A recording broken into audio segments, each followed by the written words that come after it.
Buenas tardes. En esta cápsula les voy a hablar de inmunoterapia y quien les habla es María Carmen Molina del programa de inmunología de la Facultad de Medicina. ¿Qué es una inmunoterapia? Es el conjunto de estrategias utilizadas para el tratamiento o prevención de enfermedades con el objeto de estimular o reponer el sistema inmunitario frente al cáncer, infecciones o tratamientos de enfermedades como el Alzheimer, la hipertensión, entre otras. Y en oposición también es debilitar mecanismos inmunológicos en enfermedades como por ejemplo alergia, autoinmunidad o en algún tipo de trastorno. Y también para aminorar los efectos secundarios de tratamientos muy agresivos utilizados contra el cáncer. La historia de la inmunoterapia comienza en 1890 con Behring y Kitasato, quienes ganaron el premio Nobel en 1901 por haber observado que sueros de conejo inmunizados contra el tétano presentaban o tenían actividad protectora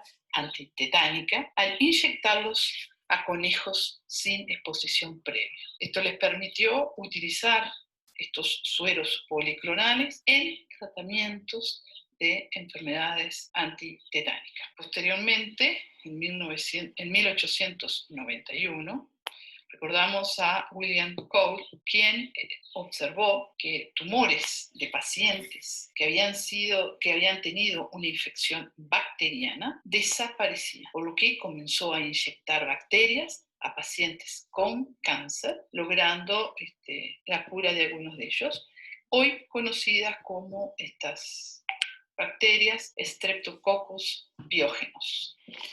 Continuando con la historia, el otro investigador que destaca al comienzo del siglo pasado fue el doctor Paul Ehrlich, quien sugirió que las células inmunes patrullan activamente el cuerpo para inhibir el crecimiento de las células cancerosas. Él también propuso el concepto de balas mágicas para referirse a los compuestos que en forma específica sean capaces de eliminar un organismo patógeno infeccioso sin presentar muchos efectos secundarios. Su carrera se basó en buscar sustancias químicas que pudieran matar al microorganismo infeccioso sin dañar al huésped. Por eso dijo que debía buscar balas mágicas para atacar a los parásitos y solo los parásitos. Pero para ello, debería aprender las sustancias químicas. Y dentro de este contexto fue que comprendió que los anticuerpos producidos en la sangre podrían atacar a los patógenos invasores sin causar algún efecto dañino en el cuerpo de huésped. Entonces, supuso que los anticuerpos actuaban como balas disparadas de un arma contra microbios específicos como blanco. La clase que vamos a tratar ahora la vamos a dividir en 4 subtipos de inmunoterapia. Inmunoterapia pasiva, donde vamos a hablar de los anticuerpos monoclonales, policlonales y fragmentos de ellos. En la inmunidad adoptiva, donde hablaremos de linfocitos T, células NK, macrófagos y células modificadas de linfocitos. 3, en inmunoterapia activa, donde debemos activar al sistema inmune y ejemplos las clasificaremos entre células dendríticas y moléculas y también las vacunas pertenecen a este subgrupo. El cuarto subgrupo es inmunoterapia inespecífica, donde vamos a ver diferentes moléculas que van a inmunomodular o estimular al sistema inmune, o moléculas activas en la inmunoterapia. Aquí vamos a ver mencionar algunas interleuquinas, quimioquinas. También se utilizan algunos compuestos que estimulan al sistema inmune, como la BCG o los dinucleótidos de citosina o guanina. Partiendo entonces por la primera subclasificación, inmunoterapia pasiva, donde vamos a ver a anticuerpos monoclonales, policlonales y fragmentos de ellos. Primero nos preguntamos qué es la inmunoterapia pasiva, y es la transferencia de anticuerpos de la inmunidad a otro individuo de igual o diferente especie o anticuerpos monoclonales. Esta puede ser desde, por ejemplo, una inmunidad pasiva, las inmunoglobulinas transportadas a través de la leche al bebé o a través de la placenta, o el uso de suero policlonales generados ya sea en animales de otra especie o en el mismo humano. Tiene la ventaja que es una acción inmediata, aparece inmediatamente su efecto, la duración es menos de 21 días y no va a generar memoria como inmunidad. Se usa en infecciones fundamentalmente infantiles o en tratamiento de diferentes enfermedades autoinmunes o en inmunodeficiencias o en algunos tipos de infecciones, como vamos a ver, el tratamiento de alguna infección, como veremos a continuación. Algunos ejemplos de anticuerpos policlonales utilizados en inmunoterapia pasiva destacan inmunoglobulinas antitoxina difterica desarrolladas por Benning y Kitasato en 1890. Luego, inmunoglobulinas, fundamentalmente estas policlonales de inmunoglobulinas, se usan para neutralizar toxinas, virus o algún veneno liberado por alguna mordedura de algún insecto o alguna víbora. Dentro, por ejemplo, de las gamma globulinas antitetánicas, se utiliza para prevenir la enfermedad causada por la toxina de la bacteria Clostridium tetani. La inmunoglobulina botulínica para niños menores de 1 año diagnosticados con botulismo. Las inmunoglobulinas contra la rabia en individuos expuestos al virus de la rabia, es decir, cuando son mordidos por el perro o algún murciélago, por ejemplo. Se utilizan estos sueros o antídotos, como se llaman, en los cuales van a haber inmunoglobulinas contra que neutralizan al efecto de estos virus. Y también muy utilizado es la gamma globulina anti-RO, que es para prevenir la isoinmunización y reducir el riesgo de enfermedad hemolítica del feto y del recién nacido. Dentro de este grupo destacan las inmunoglobulinas endovenosas, las cuales son obtenidas de voluntarios sanos y que se utilizan como medicamento para el tratamiento de inmunodeficiencias primarias del tipo humoral, púrpura trombocitopénica idiopática, enfermedad de Kawasaki, inmunodeficiencias secundarias, leucemias linfocíticas crónicas de células B, prevención de infección en trasplante de médula ósea, infección de VIH, entre otros. La exposición de autoantígenos desencadena el reconocimiento de las células presentadoras de antígenos, lo que conduce a la activación y polarización de las células T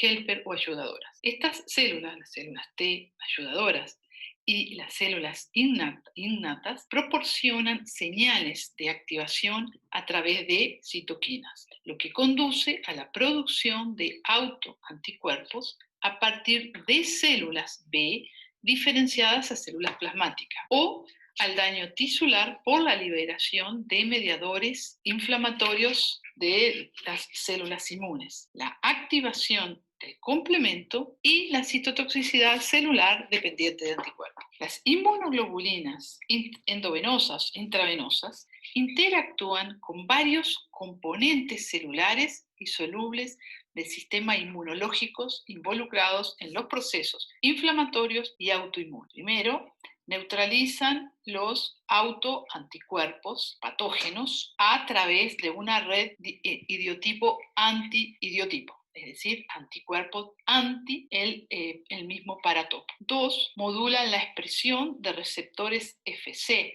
e inhiben la maduración y activación de las células presentadoras de antígenos. 3. Regula la síntesis de anticuerpo y el repertorio de células B. También cambia el equilibrio entre los subconjuntos de células helper y las células T reguladoras que regulan negativamente la producción de citoquinas proinflamatorias por parte de las células T. 5. Bloquea la citotoxicidad mediada por células dependientes de anticuerpos. 6. Bloquea la activación del complemento. Las inmunoglobulinas endovenosas se han utilizado para tratar inmunodeficiencias durante más de 60 años.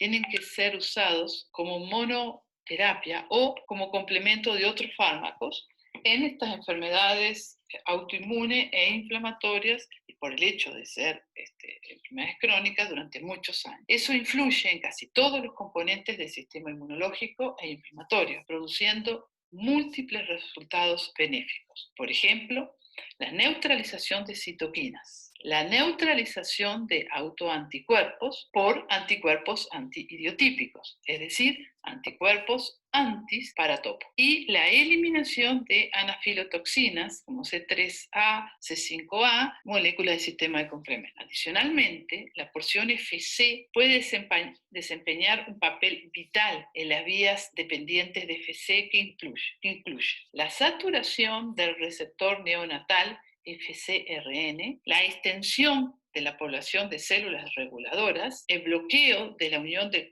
complejo inmunitario de los receptores Fc gamma de baja afinidad, la modulación de la actividad de las células dendríticas mediante el receptor R3 de la porción Fc, y la modulación de la expresión de los receptores Fc gamma activadores e inhibidores en las células efectoras inmunes y en los linfocitos B. Al recordar que el receptor neonatal no solo interviene en paso de la inmunoglobulina a nivel de la placenta, sino que también en el ingreso de las inmunoglobulinas a las células, y con ello aumenta la vida media de los anticuerpos en circulación. Las inmunoglobulinas endovenosas regulan el receptor FC3A, la cadena gamma de la inmunoglobulina, y el receptor del interferón gamma en células dendríticas circulantes, y estimulan así la producción de interleuquina 33 por parte de los macrófagos humanos.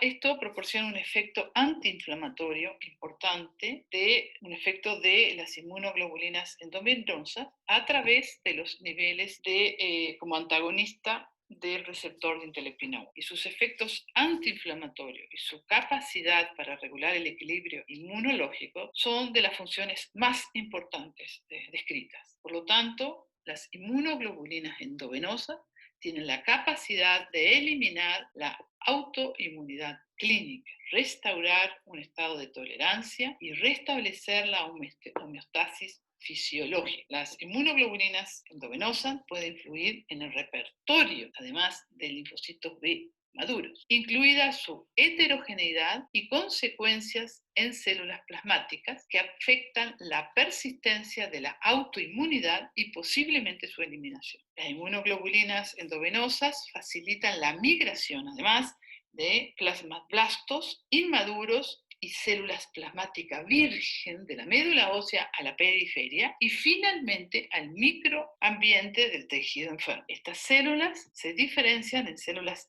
plasmáticas que van a producir anticuerpos normales o fisiológicos que desempeñan un papel fundamental en el restablecimiento del equilibrio inmunológico. En un microambiente enfermo, las células plasmáticas productoras de anticuerpos patógenos previamente presentes compiten con estas nuevas células plasmáticas normales por los factores de supervivencia y crecimiento. La respuesta clínica positiva de las inmunoglobulinas endovenosas se correlaciona con un mayor número de células plasmáticas normales. Y los efectos entonces, el efecto también a nivel los efectos de las inmunoglobulinas endovenosas sobre los linfocitos T reguladores, eventualmente disminuye la inflamación resultante de las respuestas Th1 o Th17. Globulinas endovenosas logran un estado tolerogénico a las células dendríticas que acompañan esta respuesta. En síntesis, las inmunoglobulinas endovenosas van a actuar a nivel de todo el sistema inmune.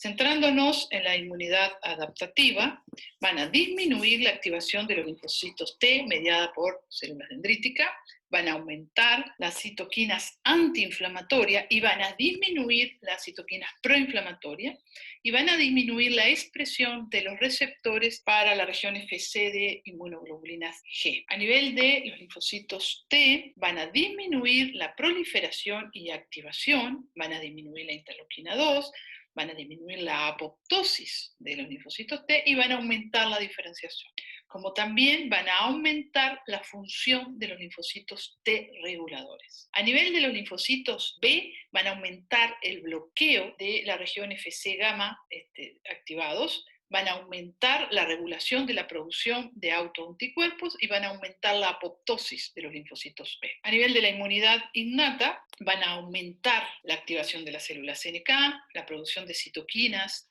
y desgranulación, y aumentan la actividad antitumoral. También van a aumentar la expresión de los receptores Fc gamma 2B, fundamentalmente para la activación a nivel de las células de los neutrófilos y macrófagos, van a disminuir los receptores Fc activados, van a disminuir la activación de los macrófagos, van a disminuir la producción de citoquinas proinflamatorias, van a disminuir entonces la expresión de receptores para inmunoglobulina gamma activados y van a aumentar la producción del receptor de interleuquina. En cuanto a los anticuerpos monoclonales como medicamentos, estos son productos biofarmacéuticos producidos mediante procesos biotecnológicos, utilizando ingeniería genética, en los cuales se utilizan métodos de biología molecular, es decir, se van a necesitar una célula en la cual se le va a incorporar el DNA que produce estos anticuerpos y se necesitan grandes bioreactores para la producción de estas proteínas recombinantes, que serían estos anticuerpos, en contraposición a las síntesis convencionales de los fármacos sintéticos tradicionales. Como ustedes ya saben, los anticuerpos son glucoproteínas formadas por 4 cadenas, son moléculas muy complejas, y en esta diapositiva podemos comparar una citoquina como el interferón y una droga producida por síntesis química convencional como la tetraciclina. Como ustedes ven, hay, por ejemplo, la inmunoglobulina, la IgG, mide 10 nanómetros versus la tetraciclina que mide 1 nanómetro. Es decir, son 10 veces más grande o tiene un tamaño superior 10 veces. Hablando entonces de la complejidad que es esta molécula. Podemos ver la complejidad de un anticuerpo comparado con el ácido acetilsalicílico o la aspirina, donde podemos ver que la aspirina tiene 9 carbonos, mientras que un anticuerpo recombinante monoclonal tiene 6.000 carbonos. Su peso molecular es aproximadamente el ácido acetilsalicílico de 180 gramos por mol, mientras que el del anticuerpo es de 140.000 gramos por mol, 1.000 veces más. También se diferencian en cuanto a la vida media, porque 2 gramos de aspirina duran más o menos 8 horas, mientras que un anticuerpo puede pasar los 20 días, ya que hoy por modificaciones, por ingeniería genética, se ha mejorado, se ha aumentado la afinidad de la unión al receptor neonatal y con eso la circulación en el organismo. Otro hito importante en la historia de la inmunoterapia es el desarrollo y la técnica que permitió obtener anticuerpos monoclonales. Esta técnica fue desarrollada por Cecil Milstein y George Kohler, Cecil Milstein argentino e inglés, los cuales generaron un sistema en el que permitió inmortalizar a un linfocito B. Los linfocitos B en cultivo no superan los 20 días y por lo tanto era muy difícil aislarlo y clonar, es decir, tener un solo clon en un tubo de ensayo. Con esta técnica en la cual ellos fusionaron un linfocito B con una célula, con un mieloma, donde generaron un hibridoma, este híbrido tenía las características de la célula tumoral de mieloma de poder crecer indefinidamente en medio de cultivo. Se podría incluso congelar, descongelar y duran años. Y tener la información de producción y secreción de anticuerpo aportada por el linfocito con el cual se fusionó. Este híbrido o hibridoma se podía entonces aislar y separar en tubos de ensayo. Con eso se podía entonces tener un clon por cada uno de los tubos y ahí, como ese clon va a producir, o todos los clones juntos dentro de ese mismo tubo producían el mismo tipo de anticuerpo, es que los llamamos anticuerpos monoclonales. Esta técnica, en la que simplemente fue la fusión entre un linfocito B con una célula de mieloma para generar un hibridoma, les permitió que les otorgaran el Premio Nobel de Medicina en 1984. Esto permitió que se generaran entonces anticuerpos monoclonales, en los cuales en ese momento se usaron, que eran de origen murino o de ratas, fundamentalmente para investigación. Hoy todo lo que se sabe de las diferentes clasificaciones de células, las distintas células o todas las características de interacción entre distintas moléculas, todo eso ha sido posible a la existencia de distintos reactivos que son anticuerpos contra alguna molécula específica. En cuanto al uso de estos anticuerpos como en terapia, se pensó en ese momento que estas iban a ser las balas mágicas que se habían planteado inicialmente, pero por el hecho de que fueran de origen murino, eso no fue tan exitoso, ya que iba a producir una reacción, una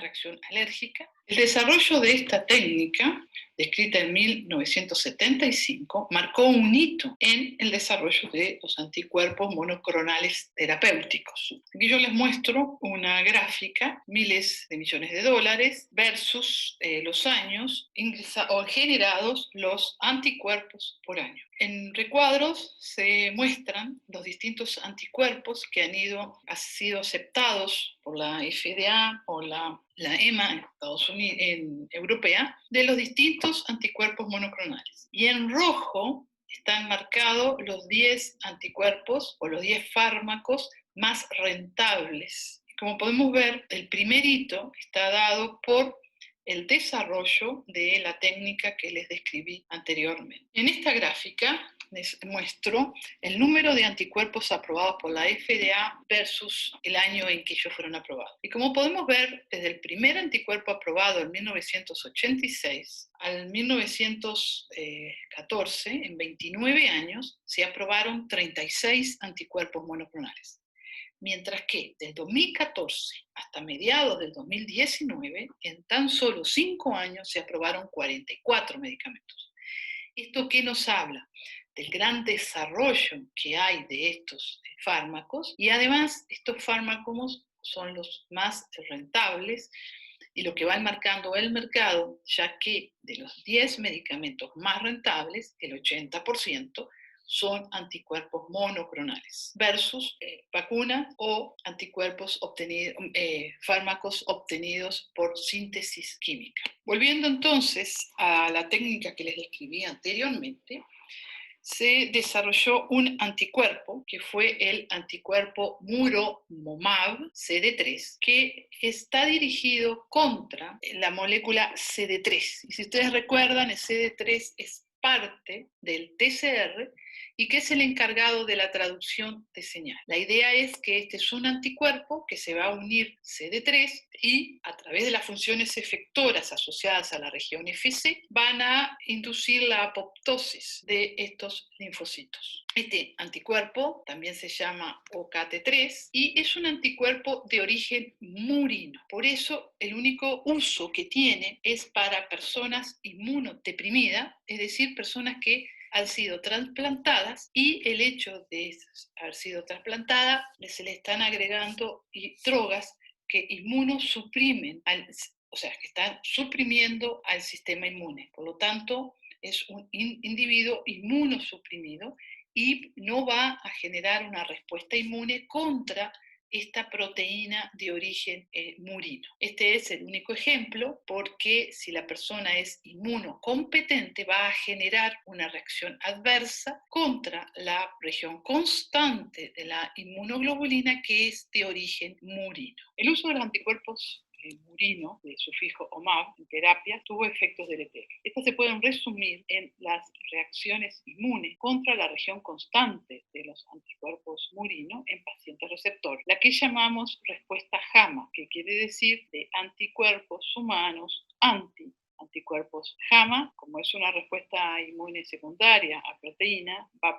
tener poseer memoria inmune, por lo que el efecto aumenta con la administración de las dosis repetidas. Se producen complejos inmunes que generan signos y síntomas tales como un rash cutáneo, fiebre severa, inflamación articular, edema, linfoadenopatía y falla renal, entre otros. Como consecuencia de la formación de los complejos inmunes, disminuye la vida media como la actividad benéfica de los anticuerpos. Por lo tanto, se pasó a la segunda generación de anticuerpos. Por ello, mediante ingeniería genética, se modificó la secuencia de esta proteína. Eso se hace a nivel de la célula que va a producir estos anticuerpos, en la cual se le cambia el gen que codifica para la región constante, que inicialmente era de origen murino, se la cambia por una de origen humano, tanto en la región constante de la cadena pesada como en la región constante de la cadena liviana. Esta molécula es un anticuerpo quimérico, donde mantiene la región variable de origen murino y el resto de origen. Tenemos varios tipos de ejemplos y de drogas muy exitosas que son de este grupo, de los anticuerpos monoclonales quiméricos, donde mantiene un 66% de origen humano y no va a generar una reacción adversa o una reacción de la respuesta inmune contra esta región constante, ya que van a ser de origen humano. Ejemplo, tenemos el rituximab, que es un anticuerpo anti-CD20, una molécula presente en los linfocitos B, y el infliximab, que es un anticuerpo para neutralizar la citoquina TNF. Esto se utiliza en enfermedades autoinmunes y esto se utiliza en cáncer. Recordando la secuencia mínima para la unión con el antígeno son los CDR, que en este diagrama de cintas de la región variable de la cadena pesada y de la cadena liviana están marcados en rojo. Estos extremos, estas puntas de rojo, que son las regiones determinantes de complementariedad, simbolizan la punta de los dedos y es con lo que se une al antígeno. Entonces, estos CDR es las uniones mínimas de contacto con el antígeno. Por lo tanto, se puede lograr anticuerpos que posean esta mínima unión. Anteriormente, por ingeniería genética también, se modificó la secuencia nucleotídica de la región variable, manteniendo únicamente la información genética que corresponde a los CDR, es decir, el sitio mínimo de combinación con el antígeno, parte del paratopo. Mientras que entonces el resto de la región variable y la región constante, tanto de la cadena pesada como de la cadena liviana, es información genética de origen humano. De ahí entonces tenemos que los anticuerpos tienen un 90% de origen humano. Posteriormente hay otro grupo de anticuerpos que su secuencia aminosídica es completamente de origen humano. Estos no se generan por la tecnología descrita de generación de anticuerpos monoclonales de ratón, por la función de un linfocito B con un mieloma murino, sino que se utiliza otra metodología que no vamos a describir actualmente, pero que se generan entonces anticuerpos completamente humanos. Aquí destaca el Humira, que es un anticuerpo anti-TNF. Si ustedes ponen atención en la parte inferior, he descrito los sufijos en los cuales terminan cada uno de los grupos de estos anticuerpos. Así, el anticuerpo de origen murino termina en OMAB, el anticuerpo de origen quimérico termina en CIMAB, el anticuerpo humanizado, que es aquel que tiene un 90% de secuencia humana, termina en SUMAB, y el que es anticuerpo completamente humano termina en UMAB. Por lo que yendo ahora a la nomenclatura de los anticuerpos usados como drogas, nos tenemos que fijar en por ejemplo, acá tenemos el rituximab. Tenemos que fijarnos en distintos sufijos. Partamos por la terminación. La terminación puede ser MAB, quiere decir anticuerpo monoclonal. PAB, que es anticuerpo policlonal. CEPT, que son proteínas de fusión. Y este es un ejemplo del etanercept, que es una proteína de fusión que tiene la región FC de una inmunoglobulina G y el receptor de TNF. Este se utiliza para neutralizar al TNF. Yendo ahora entonces hacia el comienzo de la palabra, luego nos podemos encontrar con un sufijo que puede ser que es el origen del anticuerpo. Este origen puede ser, como vimos, de origen murino, puede ser completamente humano, puede ser quimérico, puede ser humanizado. Si es completamente humano, va a tener la letra U. Si es quimérico, va a ser sí. Y si es humanizado, Zu. Y si es ratón, continuando, las próximas letras corresponden al objetivo. Y este objetivo puede ser muy variado. Por ejemplo, si tiene que ver con bacteria, va a ser B. Si tiene que ver con tumores, va a ser TU o en algunos casos una M. Y así varios siglas que van a dar idea del origen contra qué está dirigido ese anticuerpo. Y el prefijo, es la palabra anterior, eso ya es creatividad del investigador. En esta gráfica, en la cual mostramos el mercado, los miles de millones de dólares por año de los distintos anticuerpos, y donde se marcó el primer hito, que fue la descripción de la técnica de obtención de anticuerpos monoclonales murino. En cuadrado les muestro los otros hitos, que fue los primeros anticuerpos aprobados por la FDA. En 1986, la FDA aprobó Muromovab, que fue el anticuerpo anti-CD3 que les mencioné anteriormente, que fue el primer anticuerpo murino utilizado en trasplante en individuos inmunosuprimidos. Y como se dijo también, estos son pocos eficaces por su elevada inmunogenicidad, que conlleva a la rápida eliminación y la posibilidad de poner en riesgo al paciente por una severa anafilaxia. Y como se dijo también, mediante ingeniería genética surgió la segunda generación de anticuerpos, los anticuerpos quiméricos. Y el primer anticuerpo quimérico fue aprobado en 1994 por la FDA, y es el abcicimab, un medicamento para el tratamiento de una enfermedad cardiovascular por su efecto inhibidor de la agregación plaquetaria. Ustedes ven aquí en la nomenclatura, ¿verdad? Tenemos MAB por monoclonal, CI por anticuerpo quimérico y CI por cardiovascular. Posteriormente, en 1997, se aprueba el primer anticuerpo humanizado, que fue el daclizumab, y se utiliza para el tratamiento de adultos con formas recurrentes de esclerosis múltiple. Y es un anticuerpo anti-CD25. Es la subunidad alfa del receptor 2, del receptor de la interleucina 2 de las células T. Como vemos, es MAB por anticuerpo, ZU por ser un anticuerpo humanizado, y LI, que tiene que ver con el sistema inmune. Más bien, y en 2002, la FDA aprueba el primer anticuerpo completamente humano, que es el adalimumab. Este es un anticuerpo dirigido contra la citoquina TNF, por lo tanto, neutraliza esta citoquina proinflamatoria, y se utiliza en el tratamiento de artritis reumatoide, en enfermedad de Crohn, en artritis psoriasis y otras enfermedades autoinmunes en el que esta citoquina está elevada. Como les dije anteriormente, estas modificaciones de anticuerpos, desde quimerizado, humanizado, hasta completamente humano, va aumentando el porcentaje de secuencias de origen humano. Como se dijo anteriormente, el primer anticuerpo completamente humano aprobado por la FDA es el adalimumab, que su nombre registrado es Elumira, es un anticuerpo anti-TNF.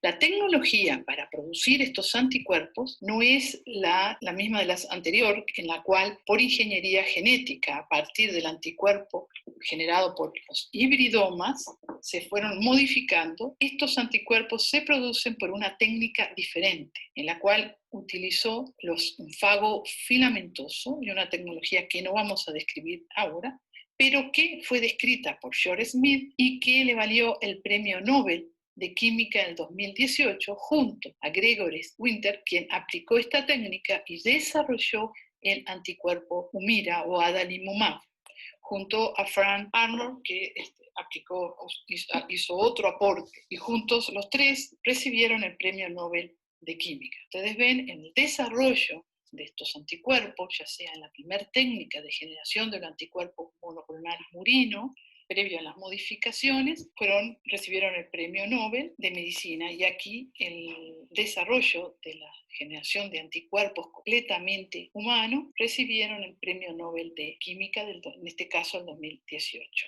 Todos estos anticuerpos quiméricos, humanizados y completamente humanos, se generan por ingeniería genética. ¿Qué quiere decir esto?